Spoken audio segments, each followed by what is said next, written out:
നിങ്ങളുടെ favourite shows ഇനി ഒരിക്കലും മിസ്സാവില്ല. ഇപ്പോൾ C5 കാണും നിങ്ങളുടെ ഫേവറേറ്റ് ഷോസ് തികച്ചും സൗജന്യമായി. എന്നാ വിക്ടറെ, നീ ഇവിടെ തന്നെ നിന്നാ മതിയേ. ഓ, നിങ്ങൾ വാ.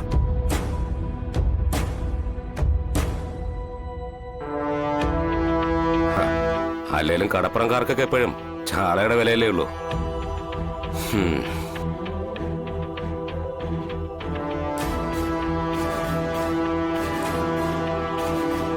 കാരണം എന്താ?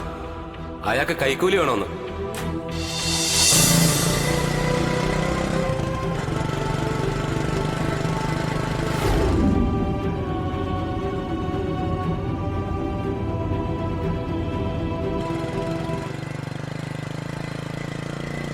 രാമേട്ട, നമുക്കിവിടെ വീട്ടിലാക്കിയിട്ട് ഓഫീസിലേക്ക് പോവാം. ശരി മോളെ.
എന്താ എല്ലാരും കൂടി? മാഡം പറഞ്ഞ പദ്ധതിയില്ലേ? Earning member. ആ, അതിനുവേണ്ടി കുറച്ചു നാളായി ഞങ്ങൾ ഈ കളക്ടറേറ്റ് കയറി ഇറങ്ങുന്നു. Anu, earning member project sanction ആയില്ലേ ഇതുവരെ? സജി സാറ് ഇതുവരെ ഫയലിൽ സൈൻ ചെയ്തിട്ടില്ല മാഡം. കാരണം എന്താ? അയാൾക്ക് കൈക്കൂലി വേണോന്ന്. ഞങ്ങൾ പാവങ്ങളുടെ മക്കളെ കൂലിപ്പണിക്ക് പോവാതെ സ്കൂളിലേക്ക് അയക്കാൻ വേണ്ടിയല്ലേ മാഡം ഈ പദ്ധതിയായിട്ട് വന്നത്. അത് ഞങ്ങളെ സഹായിക്കാൻ വേണ്ടിയിട്ടാണെന്നാണ് ഞങ്ങൾ കരുതിയത്. ഞങ്ങൾ പാവങ്ങളുടെ പിച്ചച്ചട്ടിയിലെ കൈയിട്ട് വരാനാണെന്ന് കരുതിയില്ല. വിക്ടറെ, നീ ഒന്നും മിണ്ടാതിരിക്കോ? ഞാൻ മിണ്ടാതിരുന്നോണ്ട് കാര്യമില്ല.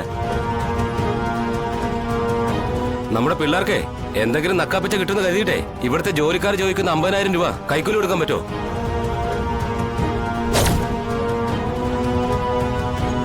അതിനുള്ള വകയുണ്ടെങ്കിൽ ഇങ്ങനെ ഇവിടെ ഒന്ന് കൈ നീട്ടി നിൽക്കേണ്ട കാര്യം ഉണ്ടായിരുന്നോ? ഞങ്ങളൊക്കെ അവിടെ വീട്ടില് ഞങ്ങളുടെ പണി നോക്കിയിരിക്കില്ലായിരുന്നോ? മാഡം അല്ലേ പിള്ളേരെ അങ്ങ് മജിസ്ട്രേറ്റ് ആക്കി കളയാന്ന് പറഞ്ഞ് ഉന്തിത്തള്ളി വള്ളത്തിൽ കയറ്റിയത്. അതൊക്കെ ഇവിടുത്തെ ജോലിക്കാർക്ക് പുട്ടടിക്കാൻ വേണ്ടിയിട്ടാണെന്ന് ഇപ്പോഴാ മനസ്സിലായത്.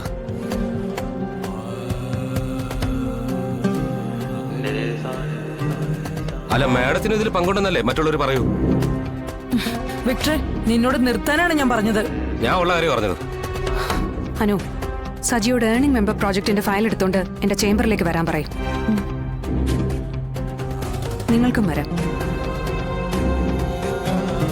മാഡം, ഇപ്പൊ ഇവരെ അങ്ങോട്ട് വിളിക്കണോ?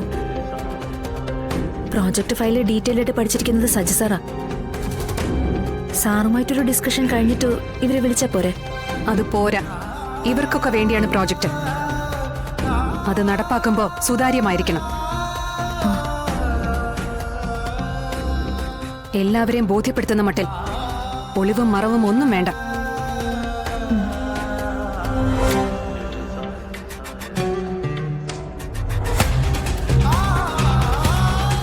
എന്തൊക്കെ വിവരദോഷം നിങ്ങൾ മാഡത്തിന് മുന്നിൽ കാട്ടിയത്?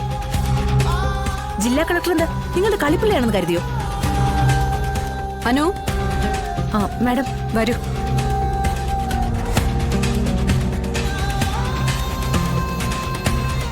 വിക്ടറെ നീ എങ്ങോട്ടാ? മാഡം അങ്ങോട്ട് ചെല്ലാൻ വിളിച്ചില്ലേ? മാഡം വിളിച്ചെങ്കിലേ ഞങ്ങളെ പോകുന്നുള്ളൂ, നീ വരുന്നില്ല. എന്താ കാര്യം? നിനക്ക് ആളും തരം അറിഞ്ഞ് സംസാരിക്കാൻ അറിയില്ല വിക്ടറെ. നീ വിലപേശി വിൽക്കുന്നത് പോലെ വഴക്കുണ്ടാക്കാനും നിനക്കറിയൂ. ഓ, അല്ല, അവൻ പറഞ്ഞാലും കാര്യമില്ലേ? കാര്യം പറയുമ്പോ മര്യാദ വേണം ഹരീഷ് സാറേ. ഇവനുണ്ടെങ്കിൽ ഞങ്ങൾ ആരും വരുന്നില്ല മാഡത്തിന്റെ ചേംബറിലേക്ക്. അതെ അതെ. അല്ല, ഞാനല്ലാതെ വേറെ ആരാ കടപ്പുറത്തെ കാര്യം പറയുന്നേ? കടപ്പുറത്തെ കാര്യങ്ങൾ ഞങ്ങൾ സംസാരിച്ചോളാം. എല്ലാവരുടെയും കാര്യം സംസാരിക്കാനാ മെമ്പർ വന്നിരിക്കുന്നത്. ആ, എന്നാ വിക്ടറെ നീ ഇവിടെ തന്നെ നിന്നാ മതിയേ. ഓ, നിങ്ങൾ വാ.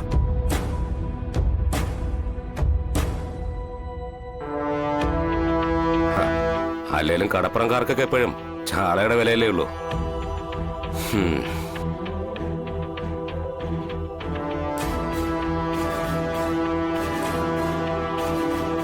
കാരണം എന്താ? അയാൾക്ക് കൈക്കൂലി വേണോന്ന്?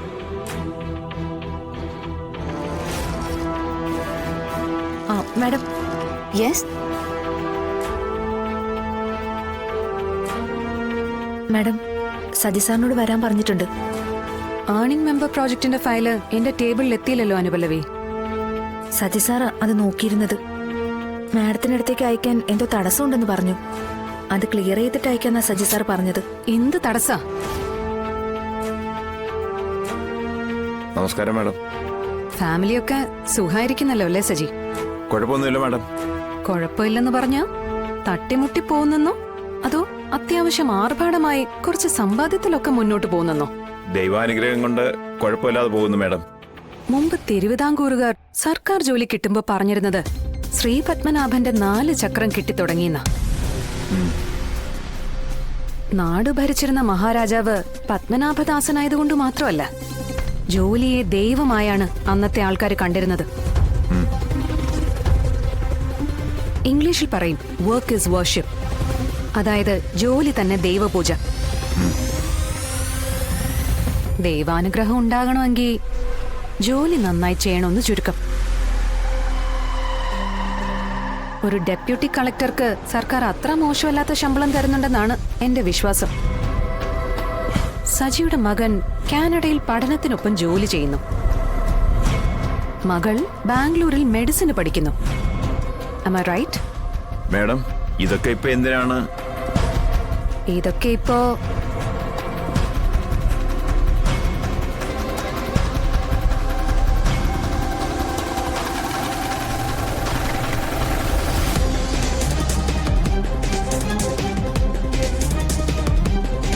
ഇവിടെ ഒഫീഷ്യൽ കാര്യം ഡിസ്കസ് ചെയ്യുക. നിങ്ങൾ പുറത്ത് വെയിറ്റ് ചെയ്യും.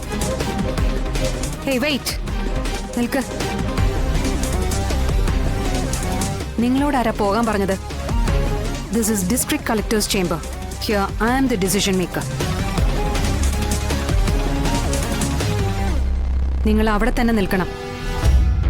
ഡെപ്യൂട്ടി കളക്ടർക്കും കളക്ടറുടെ പേഴ്സണൽ അസിസ്റ്റന്റിനും മാത്രമല്ല, ഏതൊരു സാധാരണ പൗരനും ഏത് സമയത്തും അവന്റെ ആവലാതിയുമായി കയറിയിറങ്ങാൻ കഴിയുന്നതാവണം കളക്ടറേറ്റ് എന്നല്ല, ഏത് ഭരണാധികാരിയുടെ ഓഫീസും.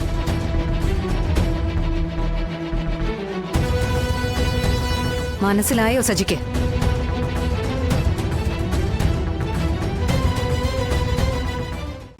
ഡൗൺലോഡ് ചെയ്യൂ C5 ആപ്പ്. കാണൂ എല്ലാ എപ്പിസോഡുകളും സൗജന്യമായി.